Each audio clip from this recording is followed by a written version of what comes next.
What time is it? What happened? Last night? Well, we danced. No, nothing last night, no. You got something in your No, hair. I got it. All right, no need to be so prickly. I'm not prickly. Your hair's a bit prickly. Your mouth's very prickly. That doesn't even make sense. Whatevs. Hi, ladies. Morning. Wow, what happened here last night? Nothing. Okay, well, that catchy Whitney Houston song is playing in a loop in the control. On it!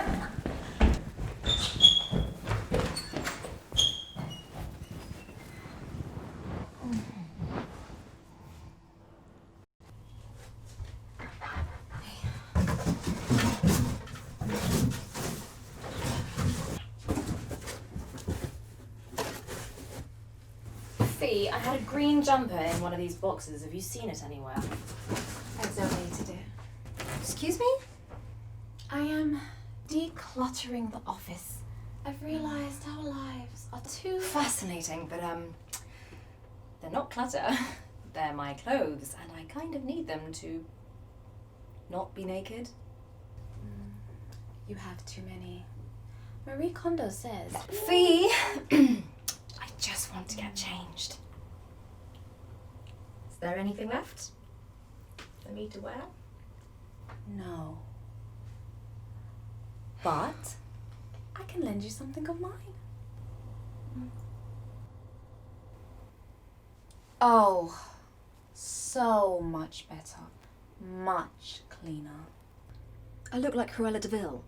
Yeah, I know. You always do, boo. Not much I can do about that.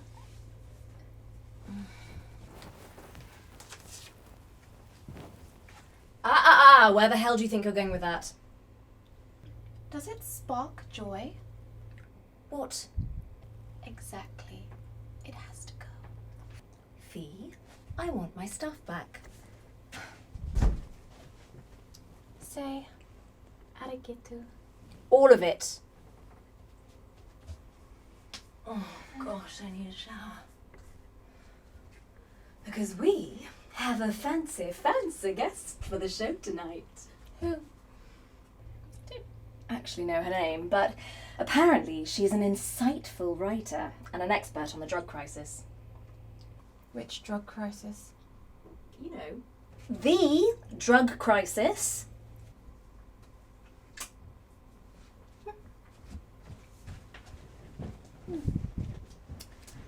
PCP crisis? No, I think we're past that one. Coke? Oxycodone?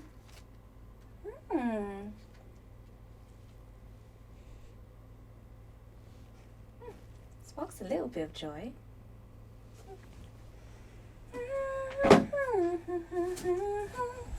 Her meth is making a comeback.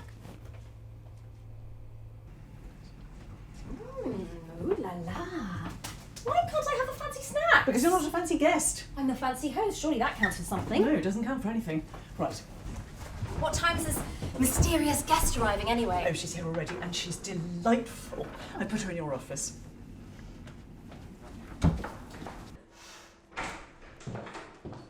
Yeah.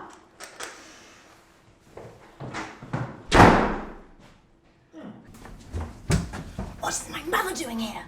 Your mother? That crazy lady in Joseph's Technicolor raincoat. That's my mother. Your mother is Patricia Carlton, and you never thought to introduce us? How selfish of you. Selfish? If anything, I've done you a favour. Oh, Mel, your mum is like so cute. Oh, I love her. You've been brainwashed. Mean? I'll have you know, I am a sophisticated mind walking in adorable shoes. Your mum said so. Oh, she would. I hate you both. Bitter much?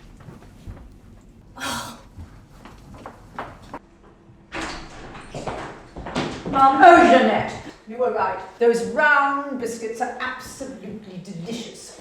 You have a keen taste for treats. As you say, I'm like a fine wine. We get better with age. Those who say we're dry have absolutely no idea. No. I mean, Jamie, didn't you need to go to the control room?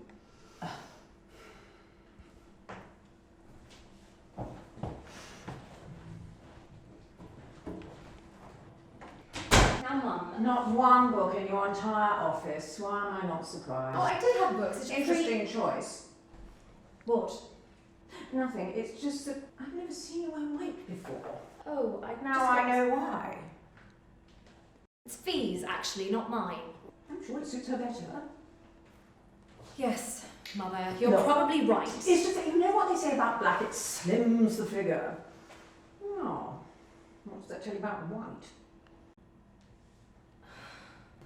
Line 3, 2. Good evening, everyone. I'm Mel Murphy, and you're watching What's the Story?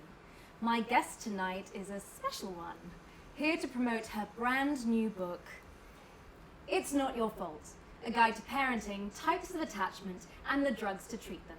Please welcome Patricia Murphy. Patricia Carlton, dear, can't you read? I mean, why would I want to use your father's last name? And also, I don't think you should say brand new. I mean, it sounds like you don't know how long it takes to write a book. Patricia, we're live. I'm so sorry, dear, but if I can make a suggestion to make you sound better, as a mother, don't you think... Anyway, Patricia, as mentioned, is here to introduce her new book. Patricia, your stance in this book is to promote the use of drugs, which is considered pretty controversial these days. What are your thoughts on that? I'm not here to promote drugs per se. I'm simply clarifying that they are indeed necessary. I mean, we've invested centuries of research to find medications to treat our brains, and now that they're finally here, people refuse to use them. And what do we call people who refuse to fix their brains? Exactly. Idiots. We do Listen, apologise, I have Patricia, clients coming to me the whole time saying, Doctor, I'm not sure if I'm feeling better because of the medication or all the jogging for 5 miles a day or whatever they're told to do on the internet. And I always say, it's the meds, Steve. Sunlight cannot fix you. You need the meds. Once again, we do apologise. And Patricia, if you could refrain from using your patients' names due to As for you, Sally, confidentiality- my dear, if you think that growing aubergines is going to help you over the negligible size of your husband's... I believe we're due for an ad break. All Ad break? I'm saying is that the solution to any real problem is to change the physiology of the brain. And the only way to do that is with psychoactive drugs. You need the drugs. Don't be afraid of the drugs. They're here to help you. If you want the help, you want the drugs. As for you, dear, I think you might want a jacket or something. I mean, seriously, that frock, as I mentioned Can earlier... we please cut? Sugar. Cut to commercial. She does not spark joy.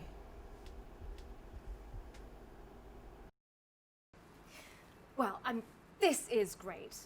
It's great because it must be such a relief to know that it's not your fault. No, darling, you're right. It's not our fault. You see, in layman's terms, any psychological dysfunction is traditionally tracked to the parents to provide a sense of security for their child. Which I'm sure most However, scholars would agree with. I believe I have sufficient evidence to argue that it is not the parents' fault. I mean, you can do everything right and still end up with a barely functional, alcoholic, failed TV presenter as a daughter. Did she just say failed? Did she just call my show a failure? No, Janie. That... Well, I don't think that one can underestimate the effect that some parents' behaviours have on their children. For example, when they call them a failure for coming in second place at a primary school cupcake decorating competition. Well, indeed, some children do fail at cupcake decorating competitions. Maybe that's because some parents don't take the time to teach their children how to decorate cupcakes. And that was a classic example of transference. And you can read all about this and other specific examples in my new book. It's Not Your Fault, a book on parenting. Right, that's it. Jamie!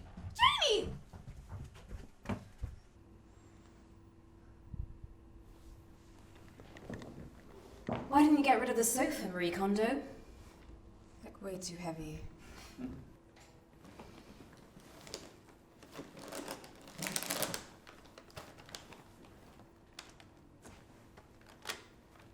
Thanks for defending me against Satan. What about me? I eventually realised your mom's the devil too. Thanks to you too, Fee. I just didn't want to get you anything in case it messed with your decluttering mindset. That's sweet. Thanks, Mel. Janie, what the hell? I knew she wouldn't take up the sofa. I knew you couldn't pick up the sofa, love. I can't believe you survived growing up with that woman. I can't believe you're still living with that woman. Well, that's me. Fucked up from the cradle to the grave. No worries, babe. You're not the only one. Shut up, I'm the sanest person in this room. You still look a picture of your dad every morning. So what? You go out with men older than your dad every night of the week. How's that not effed up? They are gentlemen and they buy me stuff. I'd do anything to have daddy issues instead of a psycho mum. Well, the point is, Mel, we all have our issues. The thing is to crack on. Keep trying. Keep trying.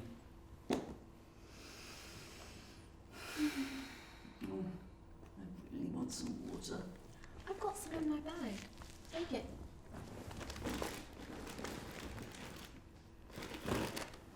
What are you doing with a dictaphone, Fee? What? What's a dictaphone? Oh, no, Like I could fall any further if working with a fucking demented producer and a helplessly void intern isn't rock bottom, I don't know what is.